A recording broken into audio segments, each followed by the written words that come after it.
Mulavoli bosi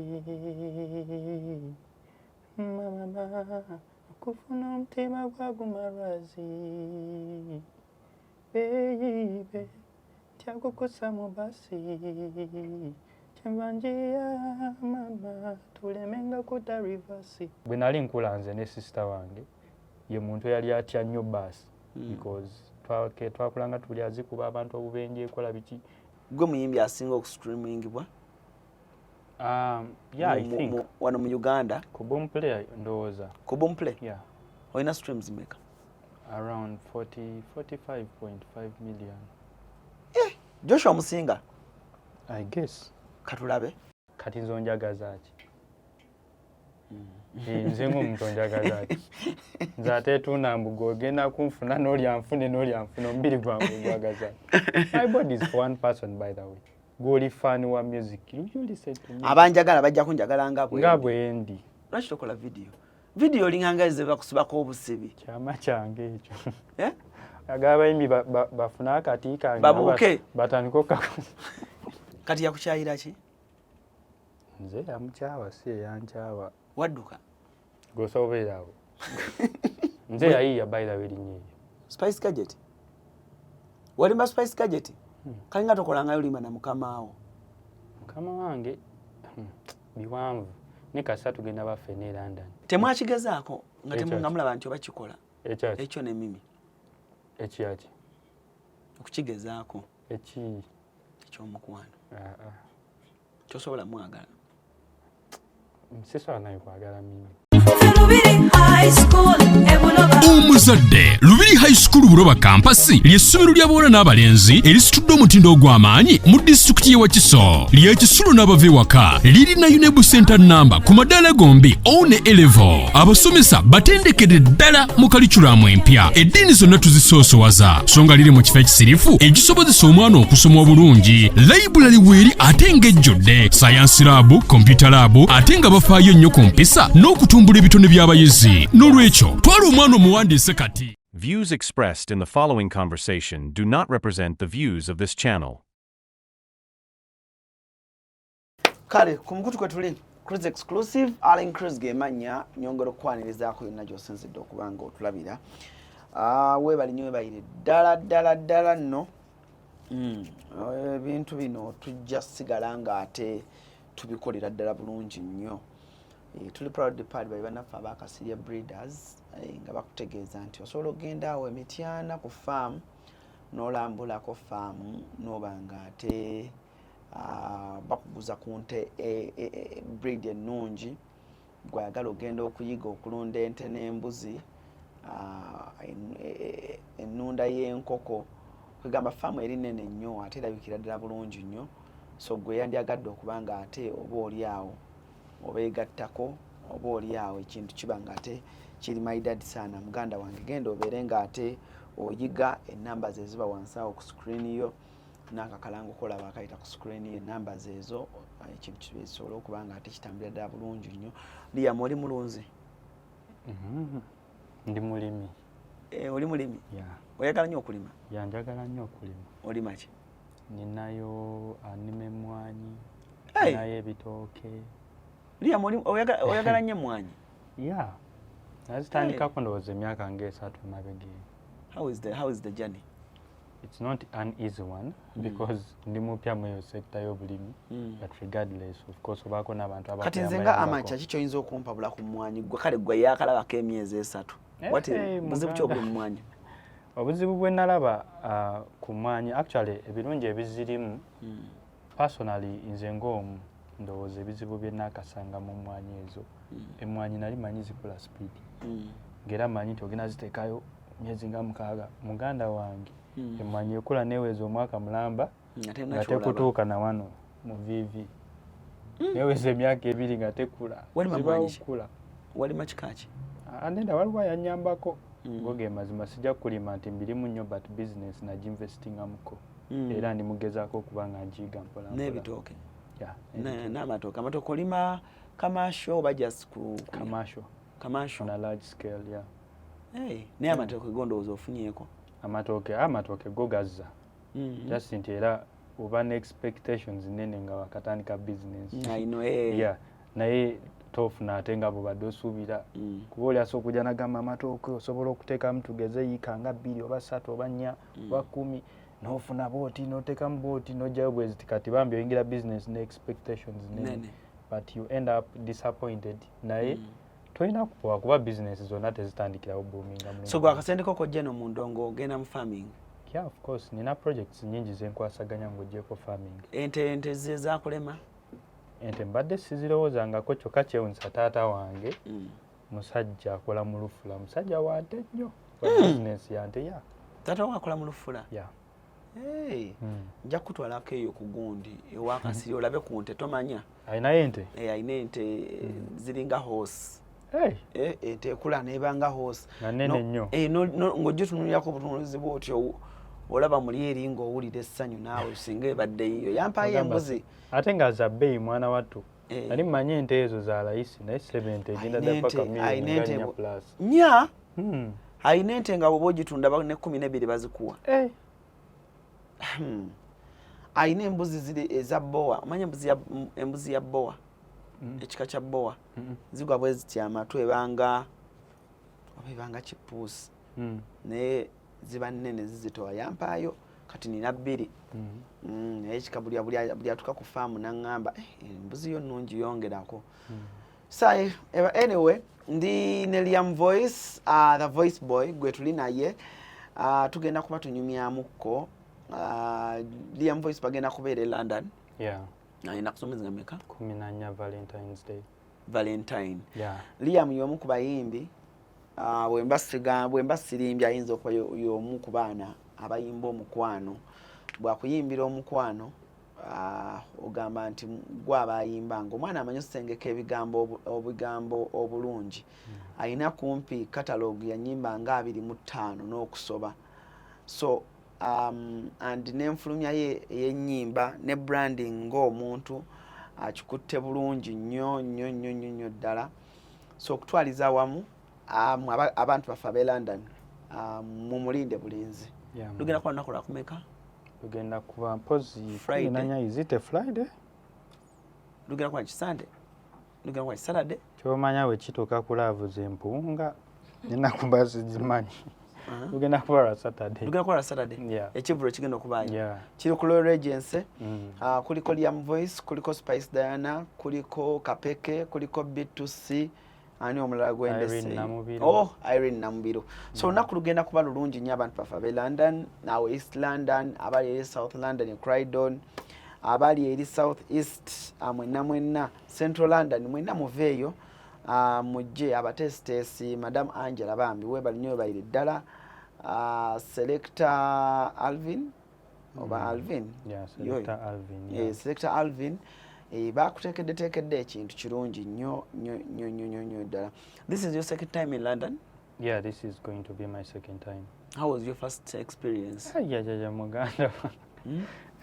Buli nkirowoozaako osanyuka n'okusanyuka kuba at first show gye nasooka okukola e London yali nnene. Yaliko kike? Yeah, of course. Okay. Baali bagiyita East versus West. And mu East Africa nga nze agenda okukiikirira East Africa tuvasinga West Africa. Jjukira nagenda ne Chaga. Sheyo yaliko ebintu bingi bye nzijjukira because eriko memory gyempa gye nalimuko back then ne Chaga lumu nga tukyayiriba ne Chaga oyo twali tutuddeko awo lumu n'agamba kale bugenda kerawe buti nga tutudde ku nnyonyi tugenda Bungereza kuyimba. Okitegeera. So bwe kyatuukawo ekintu ekyo simanyi nangeri Katonda gye yakikola ne promote okugamba nti kanteekeko Chaga kanteekeko Liam. Era bwe twali ku nnyonyi nga tutudde ne mga kale ekintu kino twakyogerako.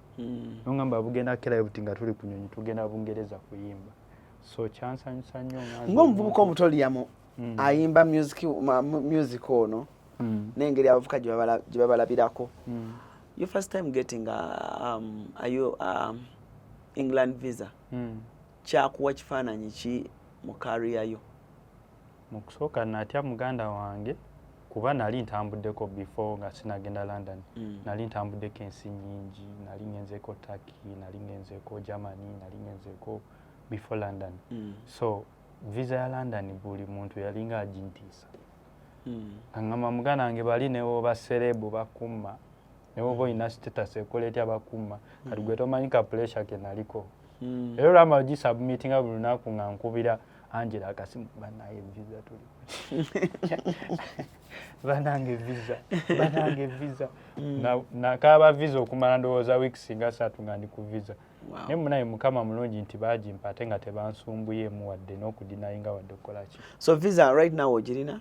Yeah, you're ready? Visa and I'm ready. Okay. Yeah.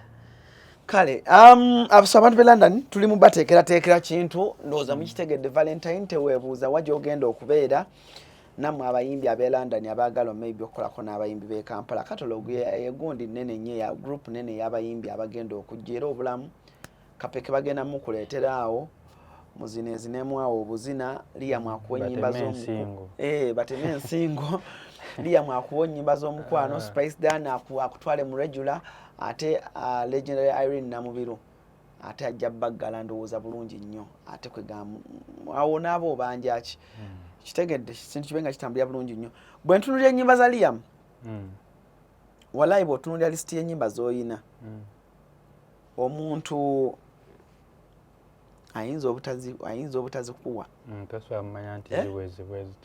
kubanga nange omulabi omulungi bwe nkubalira ennyimba mu kuziwulira ozimanyi n'oli bwagamba Liam voice naye nga ate hiiti zonna kuliko omwoyo kuliko Mariam kuliko bwereere kuliko love olinoonya kuliko nsazeewo Dear X olwanye baasi biggwa guma promise onyonoona sanyu akafaananyi bya munda ku kaliba nsumulule nonda okyuse nnyo gwabirina resola sibya amaanyi fly away cry baby wow kitegeeza Liam osobola okukuba omuntu show ey'essaawa n'okusukamu kitegeeza oli muyimbi aggumidde nno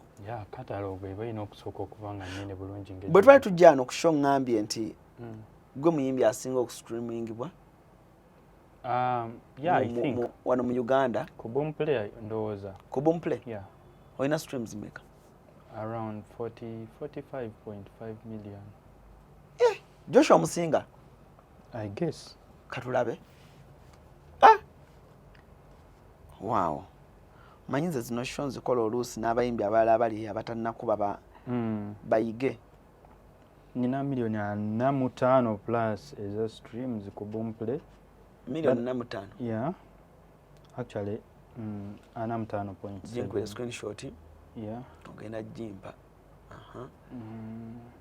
Ambuzi zani? Joshua Baraka. Ina 5.5 streams. Goina? 5.5 million. Goina? 45 million. Oina 45? Yeah.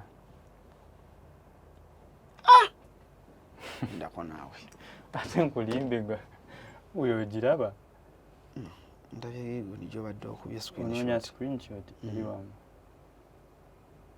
it's oyina abafans emitwalo 2.5 ku Boomplay. Oyina streams million 45.7. Okay. Then today wali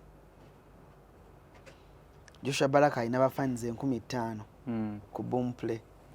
Ayina million 5. Ani omulala ayimba ennyimba z'omukwano bangamba balina akantu ke bangamba omumu abayimba ennyimba z'omukwano baba streaminga nnyo.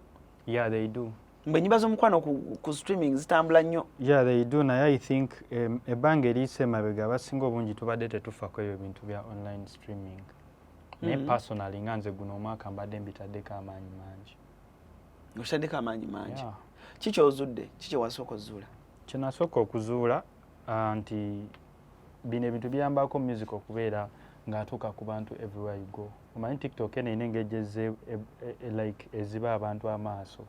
Omuntu asobola okulowooza nti bw'atuuka ku TikTok kibeera kiwedde. Naye there are certain people who don't listen to music through TikTok nga ye wa Spotify, omulala nga wa Apple Music, omulala waaki.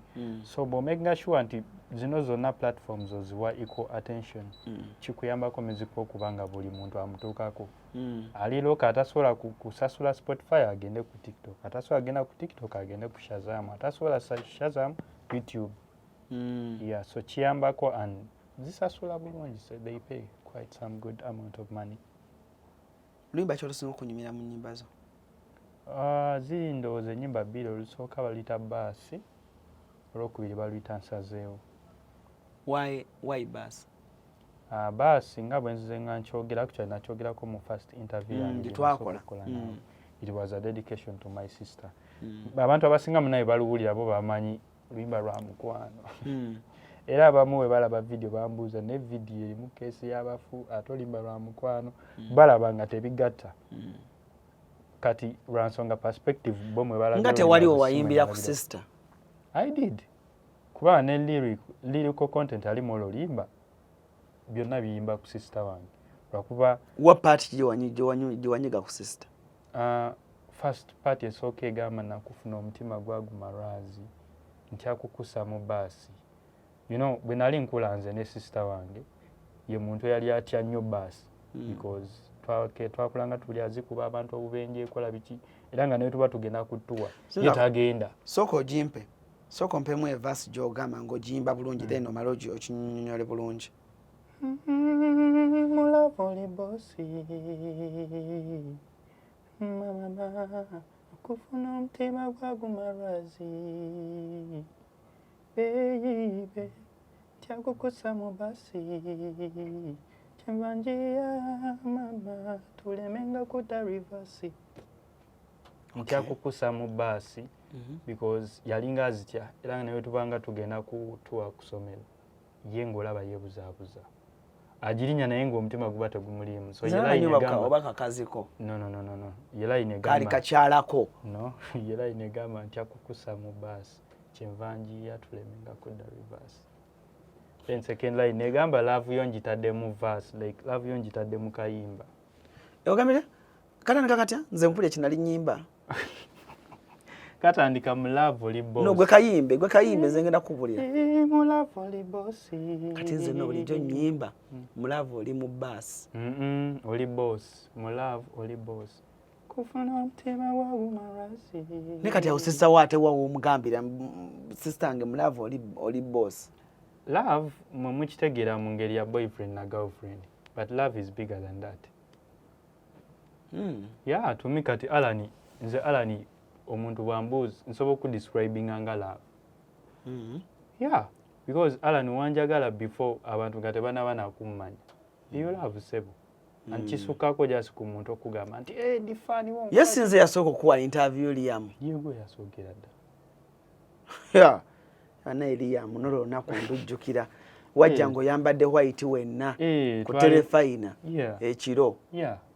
Nga sobola nakikkiriza. Nafatawo nakaboda nenzi. Era by the way, abatulaba era Liam kankyogerere wano. Gwe muyimbi ndowooza ng'oggyeko Papa Mr. Kisemakula ne Spice ne mbayimbi bano generation. Gwe muyimbi gwe nali mpiseeko ku show abatulaba abali eyo.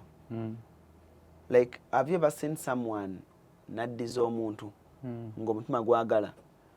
Olunaku lwe nakuyita ku prom party y'abaana ba Oweekitiibwa Kiwalabi Male. Yali essomero eryeri Katale. I booked Liam ku $3,000,000 and that day bwe wajja n'oyimba you surprised me. Bwe wamala okuyimba n'ogamba no Alan nedda nkikoledde bye. Ekintu ekyo kyategeeza kinene. Abayimbi bangi mu mulembe guno nga oyitasobola kujjukira ne moment emu bw'ati nga ogikolera omuntu oyo alaba kinene nnyo oba nfuna era njagadde okusiima okugamba nti you did something nice. Era wabayo omuntu mulanga yali akubeereddewo bambi genda mu maaso n'ekintu bwe kityo. But I always do. Nze omuntu aba yali ambeereddewo kati siina nsonga lwaki Alan basobola kubeererawo ng'onneetaaga unless nga twayawukana bubi. ne bwe tuba tetwayawukana bubi nga tukyayina nkolagana lwaki mba sikuyamba ekirala bw'ogenda mu nnyimba zo zino Liam nga bakukyawa okolima nnyo munnaye sikolima nze sooka ompeemu akayimba ka DRX nkubuulire lwaki. Long time no see, ngonde kumimwa nga mbozi. I used to be yours nga tufanagano kile mijozi. Munange cheneno, chiwande kekeno, mazigane nakuba bitwala da, omukwano goba gutwala. Kati gena chorus, waliwo ogambya DRX. DRX I'm in your mood. Wa ogambya DRX. That is kati ate yali freestyle bakaita Dear Bestie. Dear Bestie. Dear Bestie walufulumya. No. Yali just nali nyimba mu byange. Nali mu motoka nga ne recording anenchita. Nenkata ne kabooming and people loved it. Era teruli yongo oluyimbo. Jasangayo ka 1 minute ka simple. Teruli yongo oluyimba. Pazwa kati wakola sample mmeka kubanga oba yusi yakubiri. Byogenze nga weyimba ku TikTok ne bitrending omulala ne balowooza luyimba. Yeah, bingi actually ne biggwa nayo nali nyimba mu byange. Twali mu studio awo nga vibinga mu byange. Ne ndikola like 2 years back naye feedback neba nene ne lumpalirizo ne chimpalirizo Bigwa luliba. Bansa sirenze amwenya nawe. Ayayaya. Kulaba ne bakwegomba. Lwaki wachuzinga Fake Fameka? Nakola olimbo olwo mu 2023. Nali ndukoze ngena kuba collaboration. Nali njagala Chosen Becky. Naye we na reaching out eri Chosen Becky. Yali bize muko yayina olimba nsichukira yangamba yayina olimba oba ne Virota. Yes. Karatenga to her fene Virota tukola mbu same type of music. So nga brand wise techikola sense kuye of which kitegereka buli omu amanyengeri jabala business ye. Ekyo nenkitegera but kati nenumba ate karunanto. Ne texting ane mga nino limba lwenjagala tukole story bichi and ngamba ya tugenda dukola rakabi ne mwelezaako sample ne twogerezeganya nzijukira dagala Dr. Brain abandike verses ne mugamba kiri okay but means sichusa verses zange bobo yagala Dr. Brain atekemu and that's okay nze sina buzibu collaborating ne ba writers abalala naye oba kyatuukawo communication ne tuluzinga communication amunonya asimufuna aba busy kino na kino nesoka nenduumuza kuba obudde bwali butambula ate nga nange nkolaki netaaga okubanga nina music omulala nesoka nendwesonyo omayinze bwe nkola ekintu nga kya Alan kiba kya Alan so limbolo purpose nalukola ngina aba collabo era salutanga single newe nataako ka studio session nga tulukola ne ka trending nga ndoza kafuna challenges ebe mitwalo ng'etaano nga abantu balunsaba ningano duta because initially nalukola ngina kuba collaboration. So kati Fiki ajja atya. Fiki ya reaching out gye tuli. Ngayagala tuddemu remix ya Nonda. Yes, alina etwalira. Ngayagala tuddemu remix. Naye bwe twatulamu wansi ne team. Etulanga olimba lukoze kye lukoze. Audio yekka ina 2.5 million. Pozo watuwa video. Yeah. Aina etwalira watuwa video. Yes. TikTok challenges zirina 1.6 million. Kati nga mbutuufu tulaba remix. By the it's one of your songs mutani wangu lwayagala nnyo. Wow. So nga tulaba remix tekikola nnyo makulu. So ne twogerezeganya ne Fiki ate Fiki kusinza nti nali faniwe kuva. Nga Fiki mwagala nnyo. Ekyadda nali simuyina mbirowoozo byange. Nga njala collaborating na mukazi. Naye ate bwe yajja ningamba eno no opportunity yaki yakabi. Kati ne mugana naye Fiki olaba otya bwe tukola oluyimba olulala. Nangamba sirina buzibu we namunyonyola nakitegera nangamba mpereza music nemwereze ennyimba zaali 2 kati ye nalondako ate luli olutali biggwa aga kati ate luno lwakabi nnyo nnyo kyokka nga nze mpulira ate biggwa kati awe wali olutalo musika omujjawa Nonda tulugani olwabadde ayagala nezine 2 zemuwadde ate alonzeeko luli olutali luno ebbiri wamuwaki namu olimba lwe bayita biggwa olulala sirutanga baluyita Wendi. Kala ate ye nalonda Wendi. agamba kuno lwali lwa reggaeton anga kati ate luno lwakabi kyokka nga nze njagala atuule ku luno kati nga n'omusiko omujja ku luli omuzza ku luno nalutalula already azze kyabadde ayagala mukigala ole muli wa producer ani awo nina producer wange bamita Greytown gwe nkwasaganya naye ebiseera ebisinga ne kati ye Fiiki akolagana nnyo ne Atin yasonze we mba collaborate nze ne Alan mbanya nnyo tiimu ya Alan etuule ku table ne tiimu yange tulabe what we come up with kati Fiiki naye nga ali busy olimba ne tukkiriziganya nezimuweereza ennyimba nanga mpereza track ne mwabiggwa ne mga Fiiki tukole luno kati ne mulimba ne mga luno lolonze nalutunda wendye nemwairo dukueleza adde ensobi yabadde ensobi luno limba luno nze ndatukole biggwa limba lwakabiri zo tukolera Fiiki ekyanyamba naye teyankalubiza nangamba okay mpereza track nemweza track nawandika then the next day we went to Atin namukubira najja ku studio natekamu verses ne tukola re-edit bye twongeramu bye tujjamu nolimanya bifuna life ekitegeeza Fiiki yewandiikira ezize naawe n'owandiika n'ezimu ze nayimba Fiiki yaziwandiika Fiiki wa tabu ng'eriwa mulimu verse egamba ompeddembe zikakanye meme Fiiki yagiwandiika last verse y'olwo luyimba yawandiika ebyange nawandika n'ebibyo so kimala ofuluma kati tumala oddukola obuzibu bwe bwajjira bwo buno yali atiizinze olimba lwe bayita biralamu okutiizinga okimanyi otaako kapaati ng'atiizinze olimba lwe bayita biralamu oyo nga bafaani be babumusaba tukoze ebiggwa nange njagala dduta kuba naye siinaawo oluyimba ate nga alinawo kolabo nejjalina ne Vinka kati mubutuufu nga programu ye eri fixed bweti neŋŋamba tugenda kukola tutya nga mumanyi Fiiki take your time soko releasing era owulira nga oyagala then nze ojja kumpa obudde kuba amazima bwe mancollaboratize n'omuntu bajagala nnyo time ampe time nangamba kansooke nte luno olimba lwa Vinka tulupushinge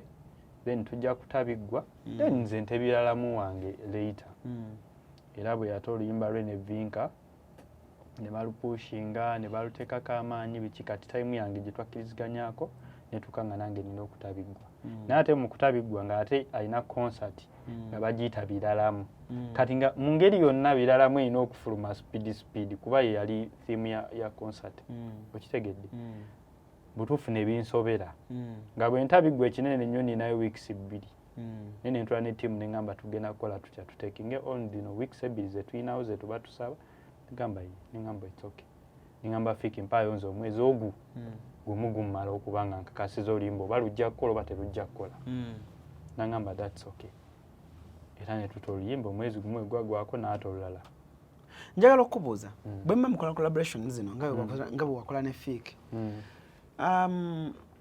ndaba abayimbi abamu bateeka ku YouTube no nateeka ku YouTube for an artist oba ayagala okuyimba atabimanyi how do you guys share kisinziira nga kituuse eno ku Boomplay Spotify biki ebyo kisinziiranya owuninga project bwebanga project iyo Alan era tudiscussing ne ngamba nti nja kuwaako 50% naye to be sincere nze Fiiki Famika sina kye namuwa yampa buwi simwangayo wadde no reality n'emu nti namuwaako 20% wadde ne 50 sente zonna zenkoze mu oluyimba zibadde zigenda ku saidi yange ate tazinsabangako because yazimpa nangamba tuteeredde nalumpa mu mutima mulungi nangamba teeka ne ku YouTube yo yonna gy'oyagala teekayo video shoot ani asasula yefe abasasula we paid for everything okwambaza Fiiki okukola ki yajja n'engoye ze ezimu naye then ezimu era ffe twasasula stylist he came with some and anazisangawo ku set collaboratinze n'abayimbi batono osinziira ki nga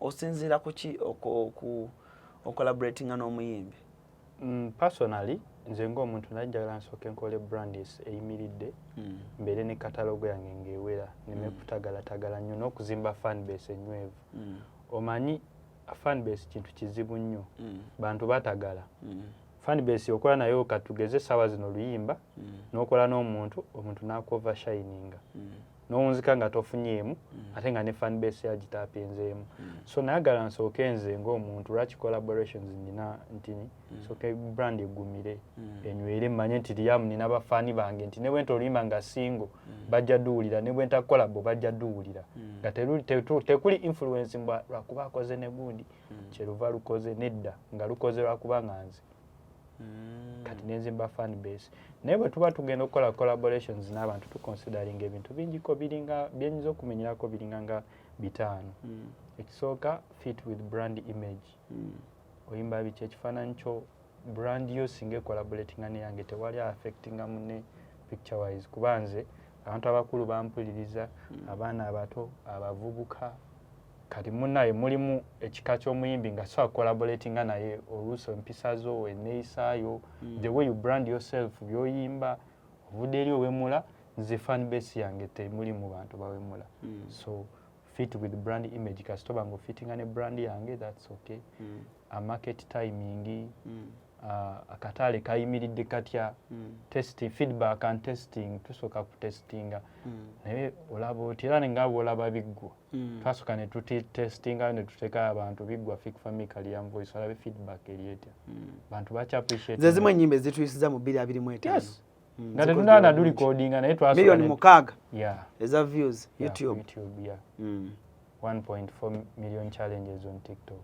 wow yeah bw'obanga kubanga ntero kiraba abantu nga bagamba for omuyimbi ayimba R&B music oba music w'omukwano music alimu okuwaana abakyala abangi bagamba olina okuba n'omubiri olina okugenda mu jimu olina kuba nga oyimbira abakyala abakyala balina okuba nga balina ekintu kye batunulako ne bagamba oh my god laba guy and I've seen so many guys doing so abavubuka bangi olina agenda mu jimu abala ne bakyusa kala abala ne bakola bitya abala ne bateekako tattoo abala like to okulaba nga omukyala aba ali omukyala ali eyo oba omuwala ali eyo ayongera okufalinga in love with the brand you one person ayimba ennyimba kati ino kataloga ennyimba nga 25 n'omusobyo teweekyusangako you're still the small Liam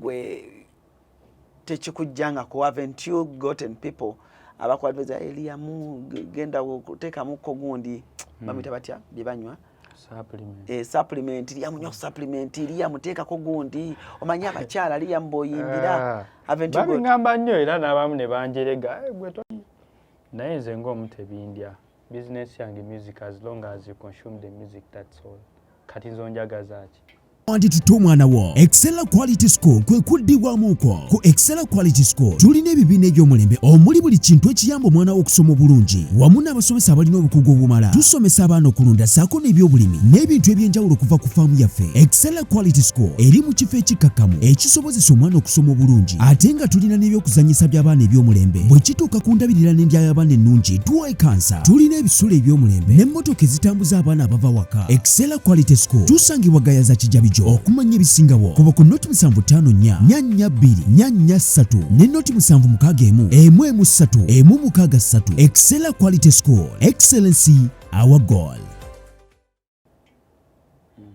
nze ng'omuntu njagaza ati nze ate tunambuga ogenda kunfuna n'olyanfune omubiri gwange gwagaza my body is for one person by the way yeah mukyala wange omulungi bwe ndiba mufunye yo kati abalala mbakolere nkukolere gwaki gwoli fan wa music abanjagala bajja kunjagala nga bwendi ate nze ekisinga okunsansa as long as they listen to the music that's okay tuva bambuuza nnyo naye gwe tokola video simanya biki neŋŋamba yes sikola video naye nina ensonga lwaki sikola video era nakyo badengera kikubuuza why Liam as long as people stream the music ne bawuliriza ennyimba lwaki tokola video olinganga eze bakusibako obusibi kyama kyange ekyo agaba abayimbi bafuna akati kange babuuke batandika okakosa ekyo kyama kyange olina oluyimba olwanyumira ennyo last year lwenjagala ompeemuko kubanga oli muyimbi ali so talented oluyimba lwe wakola ne DJ Magic Touch Cry Baby lyrically luyimba lulungi naye nze ng'omuntu ndwagala naye nayagala nfune chance nkubuuze okuva wotandikira pa ku verse esooka ne chorus kyewali otegeeza mu olwo oluyimba menyeka mangu baby when you see me don't think I'm strong like you are mutima muto mu mubiri omukulu mutima muki muto mu mubiri omukulu okay bulijjo nnyimba biragera maaso mutima muto mu mubiri omukulu abagukulunsanya bagukako okula nekirala bebi nimwe kyekyo omukwano tokola fujo bwoba omanyi nti tonageti kyo lavu gireke tonyanga bikajjo cause I'm a cry baby atenkaba mangu akakantu k'okuba bana Eriyamu gwakayinawo ka mu industry akaloboozi okakola otya gwakayinawo eka mu industry wano ngani Daddy Andrew Daddy Andrew naye like omuntu osobola okukolola ayi ako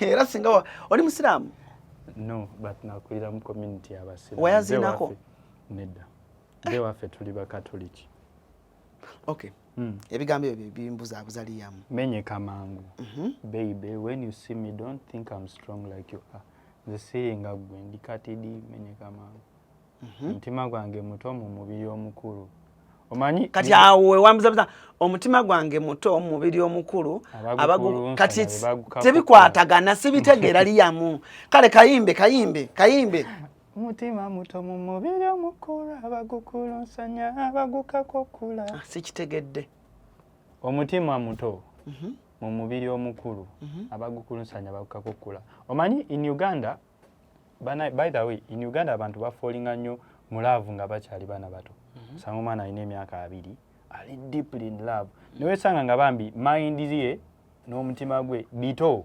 naye n'omusanga ku myaka 2 nga alina ba ex nga 10 nga body count ali mu 20 nenga mwana muto just the heart is still young emotionally mwana muto ninga akuze speed omubiri bamuzanyisiza naunzika nga bamukasokula mutima muto mu mubiri omukulu abaguzanyisize nnyo abagukulunsanya bagukakokula bakukakokula naye nga story mukulu oli mwana ebigambo bijjawa like how do you like kola yako omuvubuka omutoye nenga engeri gyagatta ebigawala ina abasajja abakulu bibale mu gatta kati ekyo wakijja kuki oba nkugambe nakijja era ku bintu byenzize ndabanga oba naawe obiyiseemu mutima muto ne bakulusanyiza ate bankulusanyiza nnyo do bankulusanyiza naye si nnyo kutuuka ku kyenjebuka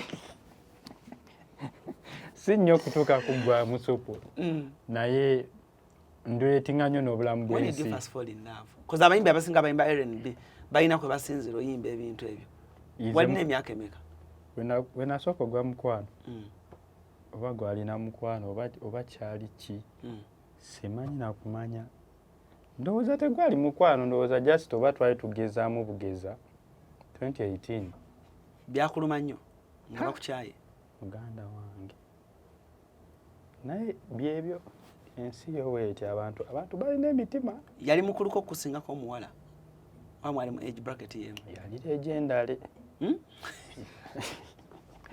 yali legendary yayama entalo ze yali alwanyiza abasajja mmeke kati go wamujjawa era eyo gye tuzungu buyimbi naye obuyimbi buno buyina ebintu ebimu byebundetedde byennejjusa otyo ndi muntu yakulira mu church nali simanyi no bintu by'abakazi ze even at school nali simanyi bintu by'abakazi simanyi kwana simanyi kola biki we nafunamuko kayimba awo kenalina ne wizo data cable gwe tomanyi anti nga akamessage kalipula kajjirawo kati ndowooza excitement eyo nentuka nga simanyi ani ali ku myaka gyange n'atali n'omuyiriba nengena nengwa mu legendary gwa muyiriba yakuyiriba nengwa mu 19 awo gwa muyiriba yakuyiriba nze yeyiribira n'omugwamu nemugwamu awo wa 19 yali annettidde mama era Masaka bali banatero gisima yakolaje muganda wange tujiveke embozi no Liam otunyumizaamuko legendary yali anetidde muganda wange ngakuvuga speed anti jukira abamukulu gobanga mwana muto oda bwayogera ekintu takiddamu kino na kino kate goli mwana muto olina mupya bambi goli mukwano okufaako obufi kati yakukyayira ki nze yamukyawa si eyankyawa wadduka gosobeerawo gweobeera gwe osobeerawo ndeka muganda wange oyo tewamuyimbirayo kayimba oba yoyo gwe wali oyimba nga weeyimbira bibyo Dear Bestie nedda Neliam obadde laki mukwano mbadde laki siri laki wadde n'akatono muganda wange laavu erabika yangwa kkono siri laki wadde naye ng'oyimba omukwano ate ng'oguyimba n'oguwoomesa Liam ala ni bweyambala engoye ennungi kitegeeza otunda ngoye Liam oyimba omukwano walayo omunatuka okulowooza baneekano kati Liam bambi kalabi bambi Liam bw'ogamba nti bakuyisizza bubi nnyo ba girlfriend babadde balungi gy'oli si bonna mulimu abamu just mubaddemu abalungi nga kyalemagana bulemaganyi olw'ensonga ezimu oba endala ne mubaamu n'abettabwa ennyo bali abettabwa maama batabbu nga basingako ne Illuminati luyimba kiro wali oyimbyeko nga it's your true story Heartbreak love olinoonya love olinoonya pozi love olinoonya soko mumpemu yagenda ati oyo nze nali omuti nga nabulwa essanyu wandagalabu nonondayo umutima gwange nayiga okwagala n'obwongo bwange n'obukakasa nti oli wambala kati ondese mu bbanga ontadde mabega ndi mu bbaga ontadde mabega ndi mu bbaaga ennyanja y'omukwano mu jjaga ontadde beebi nga ndaga what is ennyanja y'omukwano mu jjaga okuddira omukwano omunene gwe nnina ennyo n'oguzingazinga n'ogufumita mu kantu bwe kati ng'ogutalina makulu montadde beebi nga ndaga buno bulumi mbukoyereka ngende love olinoonya kati oyo yakola ki era nga bw'obiwulidde byampuna byannaku yakumenya yamenya nannangira n'okunangira mbuno ki naye Alani yo interview twagikola Alani naye era mubaamu abaakatwegattako yamenya nannangiramu kaawo story biti interview nagikunyumiza we nalina girlfriend eyalina omuyimbi gwe yeegomba ne mutwalayo si eyo gye waŋŋamba omuwala wamutwalako ewaawizo si wizo osala bigambo yali ani nagamba namutwalako omuyimbi gwe yali ayagala ennyo omuyimbi n'amutwala n'omwana akkiriza ate nandaga nti zamututeyo ndi mafuta bambi kati omulabako ndudde simulaba goge mazima akyalina oyo omuyimbi kulimba eki pozi yakudda nnoonyereze ku muyimbi eyo nziremu mulabeko obuntu ndabe nyinza omusanga mu kavidiyo kaakamutomanyi jagenda ku TikTok y'omuyimbi munoonye Liam bwe bakukyawa okaaba do you cry bonna oli cry baby nalinga ntera okukaaba naye kati bakumenye nnyo wafuuka mahogani mba ntisuubira era sikyateekayo nzenna ntesookayo kagere ng'omuntu ataagala naaba olinnyayo akagere woto nabo baganyuga ng'ojjayo toteekayo gonna wakola oluganda wakola oluganda from primary secondary school yensengeka ye ey'ebigambo katabo kyakaakunyumira ennyo ak'omukwano mu luganda ak'omukwano kale katabo kyakakyasinza okunywa tokiya ngonge ento mwakasomako tesaakola luganda empozi tewakola luganda wakola oluganda ng'olwagala passionately no byali tteeka eyeewa kusomera yaffe gye nasomera wali teweerondera combination nga somero lyeri kulondera ekitebe mu HSC wonna right from O level ya tolonda combination tolonda subjects bakulaba gwe kyosobola gwe boleeta results zovudde nazo mu primary essomero litunulamu ne bagamba ojja kukola zino kyova abamu banneewunsa bo bagamba mbu simala tebo bakola history simala West Africa simala abamu bakola kali nga nze sibitegera kuba ffe baatulonderaga bulondezi era kyanneewunsa nnyo ng'abantu agamba nti neerondera subject ez'okukola kati gwe wakola history ki West South bwe nkulimba maanyi nti ebintu by'okusoma ebyo n'ebimu nkyabijjukira kati essomero lyamwe nga lyali lya nakola art nenkola Luganda actually Luganda twalusoma ne mu primary kuva P1 paka P7 ne mu secondary n'endusoma luyimba kyo lusinza okuwesa emikolo abagolero basinga okwagala sazeewo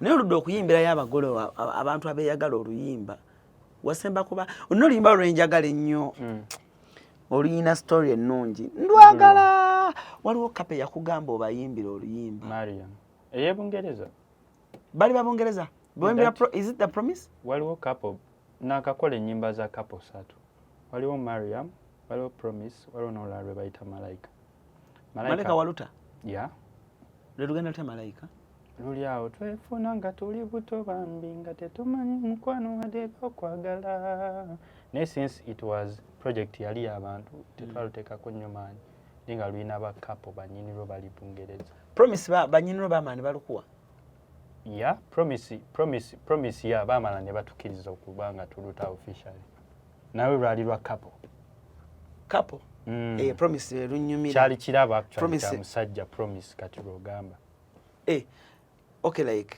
amaani yajja omusajja yajja n'agamba alina mukazi we bamuyita Bata ayagala tumuyimbireyo akayimba n'atubuulira era twogerezeganya n'otubuulira biki bye wandyagadde mu luyimba then nentulanze nencollectinga story kagenda kati akayimba ka promise akataakawulira bantu munyabo eyokukulaba mu sports weyo ya yero namanyirawo aniyope mafero alinwane talo okuba muzero bebyonna z'amaanyi obaddewo mu bigambo tondese baali baava dda mu buto nga beeyagala gamba omulungi Bata obulamu watali tebuba beta atera Bata obolindeka kuba kufa oli bonzita this is my promise to you ne kati oyo bambi oyo omwami ne mukyala we ndooza bayita ku street nga banyumira oluyimba olwo ng'abantu bamwe baluyimbira bo abamu munnaye kikwasa ennaku abamu beekyawa kati ng'aba Mariam buli omu tamanyi na munne gyali kyokka oluyimba lwo lukyaliyo era luga olimanyi oli munafu wange by the way Liam, let me tell you something guys ye mulo mulo amanyi Mariam gyali tasobola banga naye mulo akyaliwo ndudde okumuwuliza goge mazima sijja kulya abo abaana ba Mariam beekyawa sisuubire bamula akyali batukoze bubi nnyo by the way nze mu nnyimba zo I love that song Mariam ayeye olwo luyimba ndabika nduzannya kati kyewunsa munayo oluyimba olwo lweta lwalinkinga gwe naluwa yaluta nga teruliko promotion budget yonna ne lwekola lwokka ne lutusindiikiriza n'okukola video bambi nze olaba olwo oluyimba ndwagala nnyo nze baire mu nnyimba zo zonna wano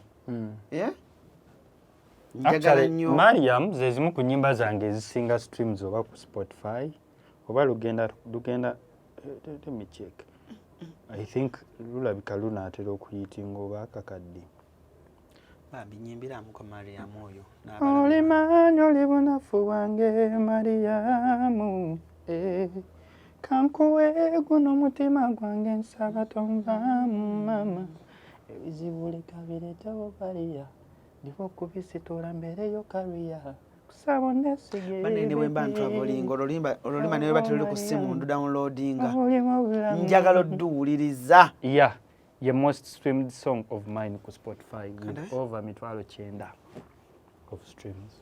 What? Yeah. Mariam.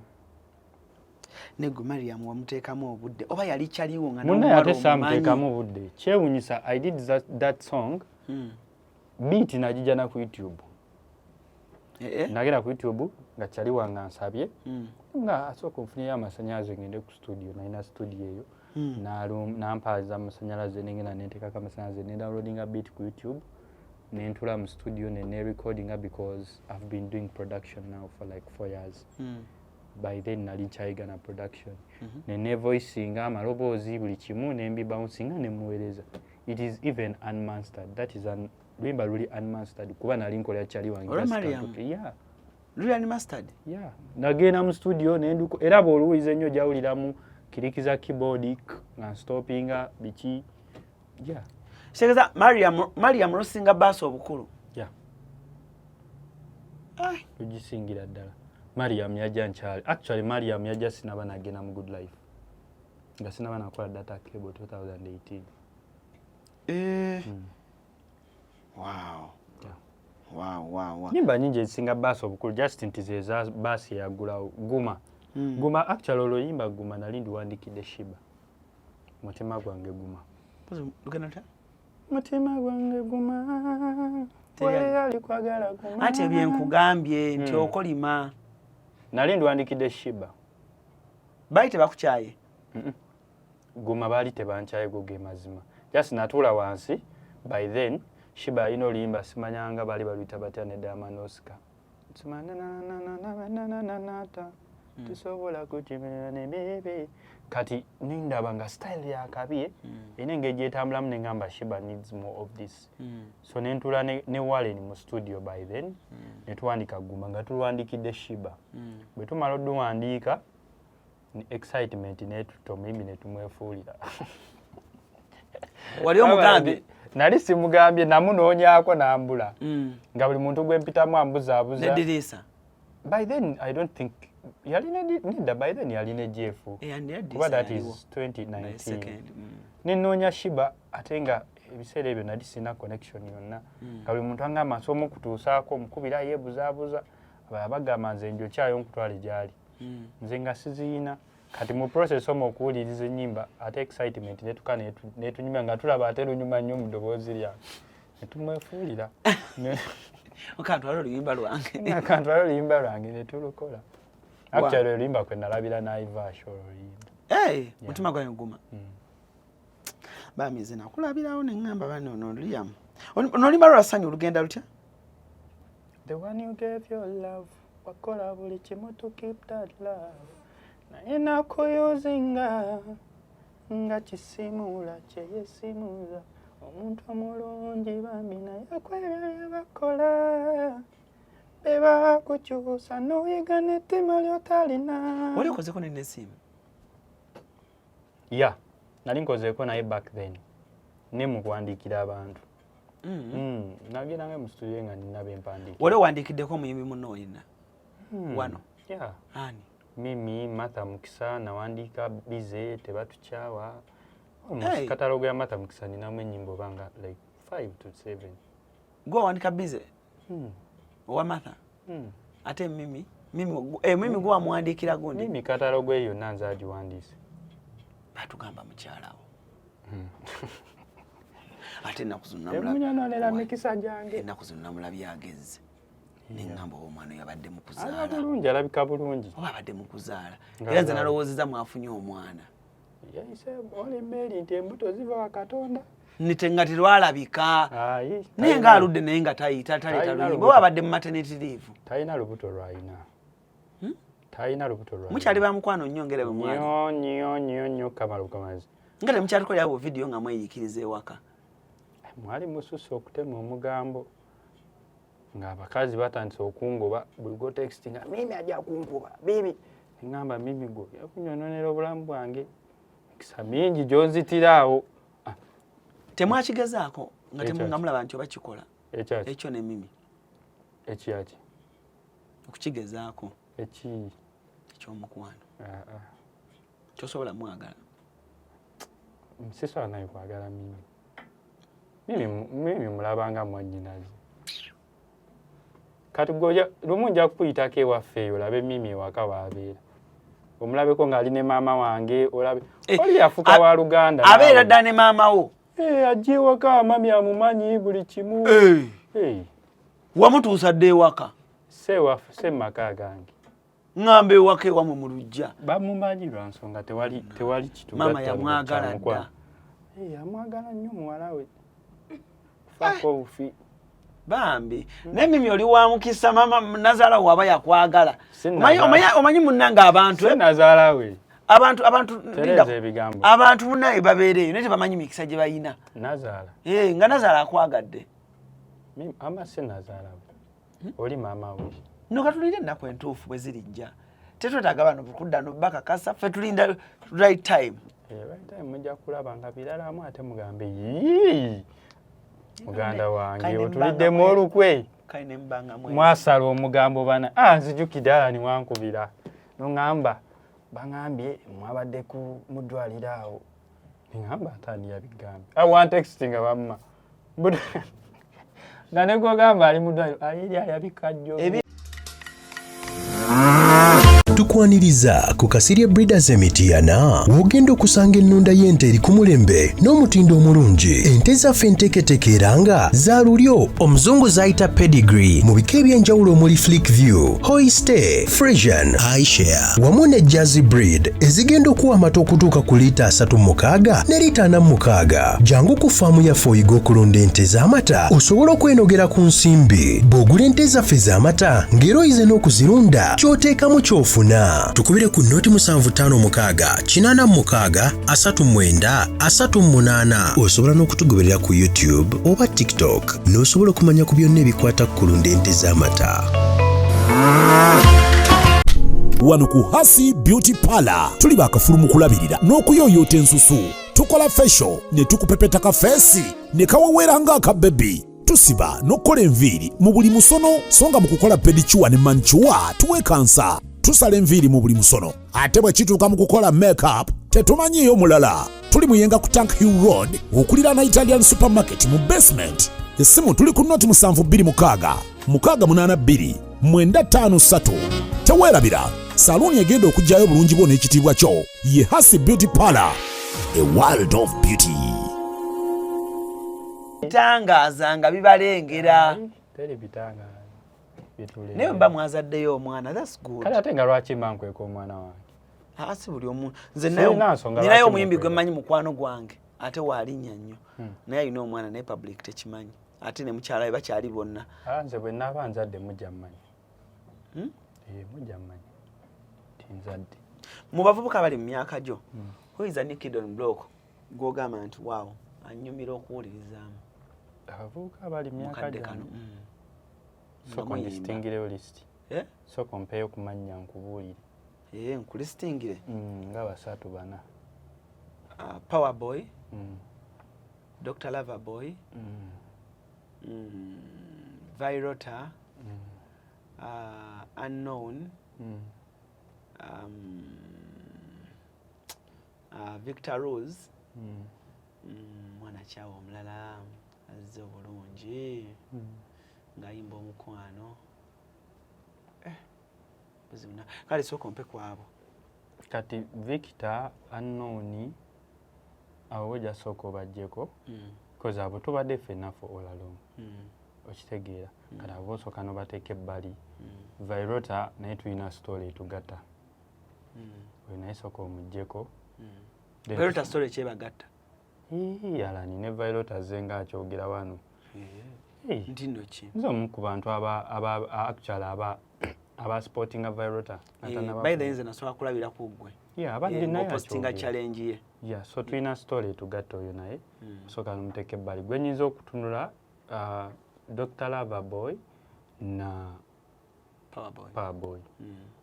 Dr. Lover Boy yajja yeyita muganda wange era njuka abantu sebo banchomako kawa akaliro mbunasulawo muganda wange ayimba simufaako mutufuga nebuza muganda wange ekyoyo nga naabuliwamu kijjudde mu comment section ngenda omunoonya nga Dr. Lover Boy naye ayimba bulungi ayimbira ddala bulungi even Power Boy akola bulungi and Power Boy oyo twakwira ku kyalo kyekimu ekabo weeyo gye tubadde then n'ekirala Power Boy namulabako before naye nga tanaba kufuna hit waliwo cheza challenge ez'okuspactive oba ozimanyi ze bayita cheza challenge yayimba akakayimba kange ddala bw'olinoonya ne mupiikinga nga wiina cause namulaba mu potential by the way nga n'abantu abasinga tebannamulaba mu potential mu challenge 50 zonna ze baatuweereza namuya ningamba ono guy wakabi ne mupiikingayo era nzijukira yawangula ne tumuwa n'ebirabo by then kyansansanya okuddamu mulaba ng'ayimbye akayimba ke ke bayita yoono ningamba kale ono guy namulaba just 2 years back ngandaba alina potential naye laba waali essaawa zino so I was happy njagala nnyo nze okulaba abantu nga mulabyeko then namala n'abuumi nga kinsanyusa kakati mbali nga bw'olonze n'ogamba aside Violet aside Unknown aside ne Victor Rose aside kati naawe nga nkutaddewo wakati mwe muli mu mukwano mu kuyimbira abavubuka muli mu generation yammwe njagala okukubuuza kuba ekintu kya byonna ggwe omanyi okwogera amazima tolinga balala njagala ombuulire nti Unknown strength ye eri wano singa nali nkirina Violet strength ye eri wano oba oli awo kale nga olaba wali omunno wasobola okuhiitinga noga waawo ono agira bw'ati mu art nga bonna mu mupiira nti ono bonna musama mukaaga naye onaga ono alina eriiso lya pass Unknown ye ng'omuntu njagala nnyo vocal range ye muntu wa high notes nnyo aina ranges za reaching like nga sizi reaching keys aina keys atukako nze nga si reaching ayo n'ekirala he sounds very nice on a live oramwideko nga yimba live sinyo sounding very nice n'okusinga abantu baagala nnyo music we sounding very nice n'okusinga bwayimba nga ali mu studio era nze I think he's more of a performing artist than a recording artist. Okay. Yeah. Nze personally muwuliriza nnyo ng'ayimba live than studio. So Vyrota, he has some good vocals. Ayina vocals ennungi just weninga wendaba issue ku Vyrota wensobola okugamba nti we wano. Where? I don't think nina comment ku ye. Vyrota is very nice. Ayimba bulungi and I love the fact that yakula. Yakula. Ojja acidic. Yeah, botunulira Vyrota owandi bulungi. Notula ne Vyrota wakati n'owuliriza ne music waabwe. Baawukana. Yeah, also feeling a change ne growth mu ye ng'omuntu. True. So I love that and I respect that. Acidic. I appreciate that. Acidic vocals ndi mukuwuliriza nnyimba ze mutwe sobola okuwa comment. It is okay. Kumaye oyogera omuntu soka ne mpuliriza music we mutwe. It is okay. Ne mala ne yeah, it is okay. He's good. He's good. Kuba nze singa naliye I would have created more songs. Nandibadde nnyimba endala ez'omu Lusoga. Namugamba. Nandibadde nnyimba yo endala mu Lusoga katalogo neweezaamuko ku nnyimba nga 5 nga za lulimi Lusoga. Your strength ye? Wamaanyi and aina almost a full region supporting. Omanyi si kyangu muntu kujja mu Central n'okuba Central n'okuba Eastern n'okuba Western n'okuba neki wabaawo strengths like amaanyi go gasinziira. Kati oyo omwana amaanyi ge gasinziira mu Eastern. Latiwizi. Latiwizi mukwano gwa mimi by the way. Mukwano gwennyonnyonyi. Latiwizi ayina peni ennungi awandika bulungi ayina nange namugamba Latiwizi amanyi owandiika awandiika bulungi. Awandiika bulungi nnyo era bw'owuliriza obuyimba bw'ogamba wow. Yeah, achallenginga. Mwawo bonna singa lukyalo kumakya ne bagamba londamu omuyimbi omu. Gwandyagadde okola ne 226. Anti problem te nze bwe mba nkola n'abantu tekiri ku kye njagala. Business bro. Fe customer management etunulamu nga tugatta. Bino si kinyumo. Mbugundi anyumidde nnyo tukolera akayimba ala anyumidde nedda. This is business bro. Business neri serious gye tusasulira n'omusolo because you are a tujjako omusolo. So n'okulaga recently wano. Kati otula n'ogamba nti nze Liam kasita tutula mu business nga business wise kiyita before business yekulembera nga tetunaba kulowooza kubi gundi ansanyusa kankoleyo nayo luyimba business si byakuva eri si kinyumu nti gundi kyaliwo goza singa tetwakola ddane unknown ate nga muli bamukwano ate nga kyali wange so mufuna wonna wenjagalidde asooka kumufuna wanjagala legend kyemubakyala gwe weegomba okuyimbako naye legend gwe neegomba Juliana ne Nava gwe na meetingako Nava gwe mbadde najja okunyumiza emboozi ebyenjagala ebyo banayo omukazi mukaka Nava muveeko Nava alinga mumbejja omanyi abambejja saalinga ndi erinnya no ndimulangira Nava mumbejja na meetingako Nava eyo ku lyasoza King Saha nemugamba soka nempungamu neŋŋamba ndabye Nava Gray naye ng'oli muyimbi olina okulekayo kaleeri ak'obuyimbi binalaga malo oyinza oyiwa endusu awo akamera zikwata neneekaza nemulinda n'amakola lyasoze n'afuluma nemugoberera nemuyimiriza nemugamba osiibye otya mami nze bampita Liamu naŋŋamba Liamu nkumanyi neŋŋamba omanyi nali Nation Stories exclusive person to detail neŋŋamba omanyi nanga nkumanyi obipabo bunyumira nnyo naŋŋambayo n'akayimba yaŋŋamba oba kabaasi naŋŋamba akayimba ke wayimba kali mu vidiyo bweti kayimba ko kagala neŋŋamba Nava amanyi ssebo neŋŋamba dde njala tukoleyo akayimba biki naŋŋamba tewali buzibu nampa ennamba ye netugenda walayo omukyalo oyo yaŋŋamba tewali buzibu omanyi tewali buzibu y'abayimbi yimbi omukulu yaŋŋamba wayimba njala tukole tewali buzibu anko omanyi oli wa myezi 4 maaso kuva olwo nedda oyo omukyala yaŋŋamba tewali buzibu ng'akitegeeza mwalukola nagenda nemutextinga nemugamba hey mami this is Liam ompadde enamba yo ku gundi naŋŋamba naŋŋamba ogamba otya Liam koze ndi bulungi naŋŋamba it's good to have you here gumanyi naava omuweeza message naga it's good to have you here gwekimanyi ekyo kaba kavimbo sebo nga nange bwe natextinga Juliana nensanyuka ng'akumanyi nga mmanyi bambi kati feeling era netufuuka bamukwano nnyo bambi naava netwogerezeganya nemuweereza oluyimba netusharinga era oluyimba yalumpa naŋŋana n'omuyita mami Juliana yaŋŋana n'omuyita mami yaŋŋamba Alan tonkaddiya ne mami tebuba bukulu kiba kitiibwa nedda era nava era nze by the twali tunyumya nnyo ne Juliana namuga mami mama nanga Alan nedda bambi agala omita Juliana komi Juliana nze sisobola bandabanga akuyisaamu owulira nga kikumenya naye nga kyekyo kati gwomanyi nkeeyo ku makyansa Juliana muga Juliana kyekiriwo nedda maani olaba nze bambi ne Rema omusanga ne muga Rema oli otya puliranga obanga mu disrespect ate simugamba mama how are you kimala koza ali ababambi abakazi abamu nga bakoledde ekitiibwa kyabwe ngolaba yebuildinze bulungi omalaga muyita erinnya ng'olinga ayita agira akati akasokoola omuliro musigiri ngola ate kigattako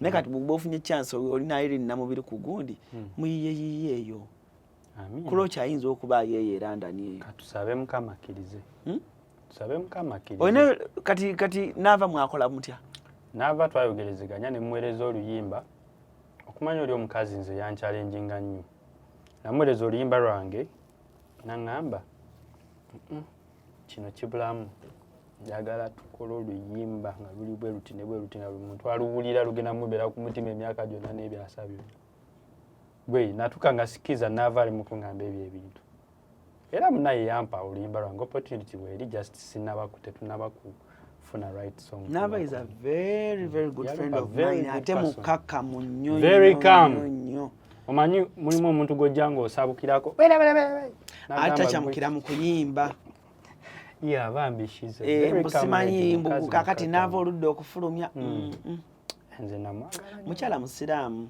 ate ayagala nnyo obusiraamu nze omanyi omuntu bw'aba ayagala nnyo obusiraamu bamwagala nnyo yadde I'm not a Muslim naye nina ensonga zange mukyala musiraamu ayagala nnyo okusaala ayagala nnyo eddiini kweggalira kati ofuna ddi girlfriend ate wangambye nina mimi kati oyagala kukyusa anti oli wamweganye kati katugende kubaliwo tugende n'oyo tugira tugenda n'oyo aliwa gwe wagambye mimi tujja tubeera n'oyo nga bwe njiya tulabe ekiddawo lwaki tomwandikira nnyimba ndala ennyimba zijja akyalimu erirebo ye Yes. Bagita batya? Powers Entertainment. Hey, okay. Era akyali under me. Just ekya music nti lately mbadde ninamuka ebinsumbuwa nganza omuntu. Nanti kadijukira olubuto biki kuzaala. Olubuto tekiriko kubitusumbuwa. Nenga musabira Mukama bw'aliba yagadde n'akimuwa. Amiina, buli mukazi yandiyagadde okuba n'omwana. Nessa zino taluyina. Saagala musalako kigambo taluyina. Dia mama on tatawo gye bali. Yeah. Oba you were raised by a single mother? Gye bali bombi nakuzibwa mu family ya maama nga ne taata waali. Okay. And wamala obujiro ebyokusoma bino. Okusoma ne siriwazaamu kwawo. We wagulamu form 6. Form 5. Saagenda mu form 6 na mu 4 because Mungoli akadongo kanji. Nedda. Bwe nagenda mu senior 5, jukira ze somero kwe nasomera twali tetukola pate, tetukola rivers, tetukola kintu kyonna. So olunaku lwe batulekyawo pate government yali tuzimbidde ebizimbe ebipya. So nga gwe mukisa gwokka gw'olina okunyumirwa essomero lya pate. And by then nali mu senior 5 gwe manzijukira bulungi bwe mbaseerabidde. Sente nenkwata sente ze bampa ezaali eza fees nenzigulamu ebigatto bya Kalifa. Man Kalifa yava ku kyalo kyaffe. So kati nga buli mwana ekabowa nga inspired by Kalifa. Ngulamu awo ekikumba kyange nga tezi empanvu ezikomere eza Kalifa. Nga nina essuubi nti njazizaawo because nali nzina nnyo mu video z'abayimbi. Nakimanyi bajja kumpita bampeeyo 5 bampeeyo 10 ate nali ku government sponsorship. Government yali etusasulirako half nga naawe etusasulirako half. So nga half ntini. Mugana wange natuuka okukola ebibuuzo nga sente nzirabako. Ne bangana okukola ebibuuzo nga senior clearance. Ebimu nenfuluukinga nga nkwata kaadi z'abaana abalala nteekako akafaananyi kange. Kwata clearance kaadi yalani ne tujja akafaananyi nenteekako akange gye ndagayo wali. Kuba yaba yakiryalinga bamukebera erinnya nga yakiryalinga. Nenkolako bye nakola nga tebinsobosa kuyita kugenda mu senior 6. N'obivaako? Mama wamunyonyola ki? Kuba bali banga manzire mu senior 5. Mama wanomunyonyola ki? Ate nkola ekimu na ripooti yali eraga repeat. Ningani musajja mugezi ng'atimanyi siri musiru kutuuka kufuna repeat. Just bya kivubuka peer pressure mbu kwagala kulaga nti ne bakuleka. Yandeka na nesonyiwa nantwala nensoma videography. Netaata nakkiriza. Netandika okukwata emikolo gy'embaga. Ngenda ku mikolo gy'embaga eyo ku machachi nga tubakwata video. Era tewali kisitamanyi kukola mu editing mikolo video biki. I know everything. Kwa nabikola almost ndowooza emyaka. Nakula wano ng'abaana bagamba mbuli motoli wa leero mbu oli wadda. Abaana ba Spice Gadget bagamba mbu wali mu ba Spice Gadget. Nze yayiya by the way linye. Spice Gadget. Wali mu ba Spice Gadget. Kalinga tokolanga yulima na mukamaawo. Mukama wange biwanvu. Ne kasa tugenda baffe ne London. Mukola yokolima ne mukamaawo. Nali Spice Gadget oli gwe tomanyi. Nali Spice Gadget oli nga fa babeera wali ku kiddo wali. Kati wazina mu video z'abaani. Nazabayimbya by then when abeerere wa Spice Dan ebyokuzina mu video nalimbi kakanyiza. Ate nga ngenzemu mu kuwandiika. Awo nga ntandise okuwandiisa wandiisa. Nenga takimanyi mukamaawo. Jali takimanyi. Era twabeerangayo ffena. Ebyo ebiseera byegamba ne Roger ali tannajja. Roger yajja tumulaba bulungi era ne bamutwanjulira nti twafune manager yono Roger. Twatuula naawe makindi. Awo nali Spice Gadget ebiseera ebyo. Bambi okola mwangwe mukoloyo oluyimba ne mukamaawo bambi kasita mugenda kubeerayo mwenna. Ayo oluyimba lwa mwaka. Jukira nze I've listened to Spice Diana. Kuvanga sinabafuka muyimbi paka kati nga ndi muyimbi. Kanentula nsine ngamba nti ngenda wandikira Spice Diana oluyimba. Mumanyi nti mumanyi to a personal level. Antwa muje batamanyi. So bwe ngamba nti kati ngenda kola na Diana luyimba.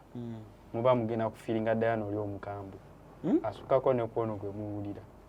Kuba I've been a Spice Diana fan kuvanga sinaba kutandika kuyimba. Nentandika okuyimba nga muwuliriza paka ne kata listen to her. So mumanyi nnyo. Era bwe tunaba akola luyimba. Simanyi. Mukutandika wali producing ng'ennyimba back to back. Why of late naku zino blia mu mwaka akola oluyimba lumu n'amala n'akola olwokubiri. Muganda wange.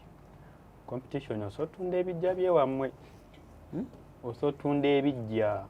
oteeke mu ndongo ndongo wotasala pressure boy omunzikane nga tozitunzi nzisagala eyo pressure man sina nze siri mugaga mu nina sente sofaninga project nnyo omulundi gumu siziina ze nsobodde okukola bwe ziba zisoba fundinga one project per time that is it and nekisinga okubeera ekikulu nti olimba gye lukoma okulwawo lukola ebyamagero kati biggwa bw'oluli akatonzo ga lwafulumye jjo but olimba lulina emyezi 6 netunulira numbers ze lulina actually bw'otunuulira nalabye ne mu categories ennyimba ezisinga okuba guno omwaka ze balistinze nga almost bw'ova mweruli naye nga ne namba gye baluwanda baba batubbye kuba okomparinga numbers bali ze balina naffe ze tuyina n'akaseera naye ng'ejo ekiri nti sinze nini ndongo omwala luteeke gy'ayagala gwe wasalawo n'ogamba kololizingire ku peesi yo sirina gatunda bijja kuba ku tiktok ffe tuba twagala back to back non-stop music tosirisa naye ate munayo kinyambyeko okuzimba fan base yakinyambire ddala because nze waliwo abantu bensanga nga yali sifaaniwo nga n'okuvuma akuvuma then omwana omusanga nga ate katifaaniwo ne webuuza kyekyatuukawo nagamba man I've been listening to your song more than 10 times naye akayimba ako gy'okumukawuliriza olina ekintu ky'otandika okuwulira kati eyo feeling gyemanyaga tosobola giwulira ng'osanze challenge ku tiktok n'ogenda I need time otule wansi owize music wange otandike okureflectinga kigambo ku kigambo otandike n'ogamba ono gayo oba wano yali ategeeza ki yes eyo time naye kati Liam bw'owuliriza kuba ekirungi olinamu element ey'okuwandiika olinamu element ya production okuproducinga bw'owuliriza music wa Joshua Baraka nga gwe omuvubuka ne wahitinze buli muvubuka ayagalawo okujjako ng'oli wa nnugu just atayagalawo abaalimba Joshua Baraka alina kirungo kigwe kyolaba kyeyayita mu industry ekyenjawulo Joshua Baraka alina music we ali different engeri gya composingamu omanyi sijja kulimba Uganda music waffe alina identity mu coding mu coding progressions ebiseera ebisinga ojja kusanga nga 90% ffenna abayimbi tulinamu kode ezifaanagana ojja sanga nga kodi zennina mu gguma gundi azina mulimba lulala ne gundi azina mu gundi olulala ne gundi azina mu gundi olulala kati weesanga ng'oluusi music waffe alina identity eyo eya kodi ezimu production wise abaana bano baba inspired abaagala abeereggu bw'aba ayagala nnyo Liam abaagala ayimbe nga Liam of which I think Joshua Baraka takirina because I've listened to him ng'ayimbye ku beats ez'enjawulo n'omuwulira ku album ya Juvi n'omuwulira ku Morocco n'omuwulira ku limba olulala ng'ali different buli production kyaleeta kintu kipya temuli element y'Abannayuganda yokka nti ne bw'aba ayimbye Oluganda amala kikunywa n'otegeera nti kigambo kya Luganda kazi waliwo yayimba mu long places ekigambo nga oba kigambo kyekyo namala lyrics video nga kya Luganda ninga uwa tomanyi najo yagala genda kale ekigambo ekyo tomanyi najo yagala genda nga oba kigambo kyekyo wala inamala to ya lyrics bwenti tomanyi najo yagala genda nilyo kanchi speaking so that is very different nengeri jayimamu Oluganda eri very different baba ne bampita Zolo oh wow bwe twali Morocco Joshua Baraka yakubako oluyimba lwa ku street nenda aba Morocco nga banyumira oluyimba ne mbabuuzaako abamu if they know what the word Zolo mean ne bagamba no good vibe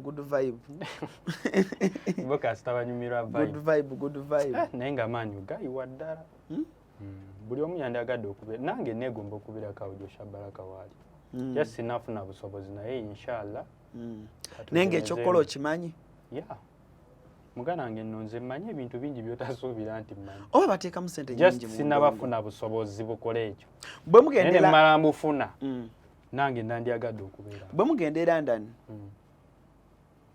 do you get time ne mugenda kukola international interviews ku radios last time we did when nali e London last time we did wagenda wa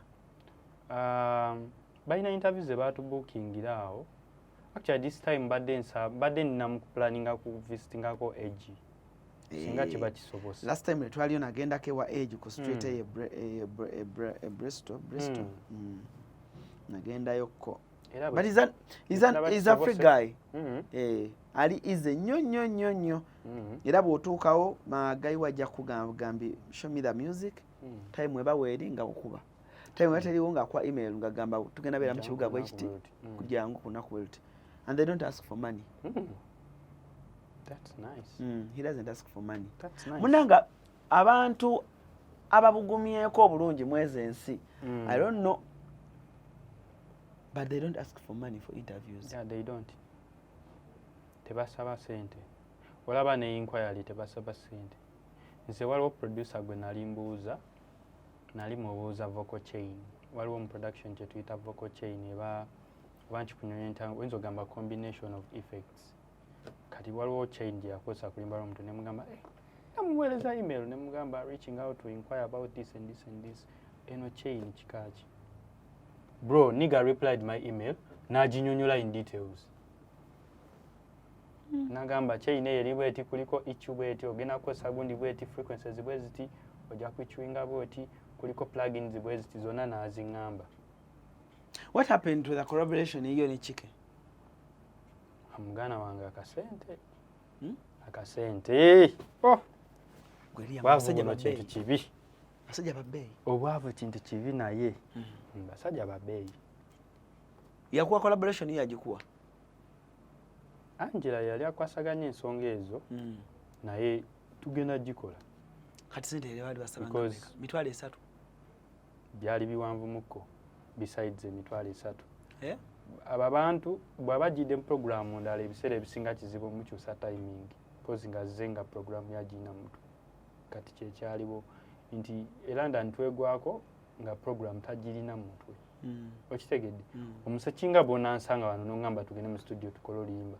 Bro, I didn't come here to do a song. Naze mu bilala nzize ku show nina program zange after this and this. Nene tunagamba tujja kusigala in touch. Okay. And I'm sure oyina olimba nene gundi bela mu biro. Namuwandikirayo project y'empya gye bayita Nalalira. Gwa giwandika. Bambi bela wange. Omundabira ngo otuse London. Bela aze London ne bakyali. Azeeyo. Yagambye obwavu wano bungi nnyo. Mulaba kusita yagenza akalidde. Gali yakuba ndongo pattern ngamba bela. Uganda egena kukaliza. Bela ne wano tebavaawo. Tebavaawo babeera bonna ba Luganda. Bela nzija Bungereza. Akwagala nnyo bambi bela. Mwagala nnyo. Yangamba wamwandikira ennyimba nnyingi. Ezimu ne zimulema okuta. Yandabirira nga ndi London bambi. Nnyo. Oyo ne Derek wa radio. Bantu bange nnyo. Genda Derek akube ku bifaananyi. Bandabirira nga ndi London saajulwa wadde okufuna akantu konna nti oba ekizibu kyonna baaliwo ku rangi. Okay. Kale, ebigambo ebisemba tuve wano. Sina nnyo bigambo bingi byakwogera kuba nze ndi muyimbi manyi kuyimba kuno kwogera just tuba tweyogezaamu bweyogeza. Kituufu. Naye nga mwenna ababadde batulaba ku Cruise, Alan Cruise oba Cruise Exclusive. Thank you so much banayi. Mwebale kunjagala, mwebale kusupportinga Liam Voice, mwebale kusupportinga music wange. Namwe abe London enaku z'omwezi nga 14 Valentine's Day tugenda kubeera ku Royal Regency nga tubakuba endongoso mujje tunyumirwamu mujje tuhavinge fun. Abaana ab'obulenzi banaye mwekuume. Mwekuume mwambale obupiira temutusobera tusuulira abaana musabe obuyambe ku TikTok. Mwambale abaana b'obuwala mwekuume. Mane kita abantu kyeyongedde ennaku zino waliwo omwana bamusaawo mu by'okusaagirira. So bambi mwekuume mufe ku bulamu bwammwe temunywa ne muvuga. Bless. Kale saagala kusukka kwa noonako olwaleero bannange. For now, ladies and gentlemen, musee bulungi mweraba.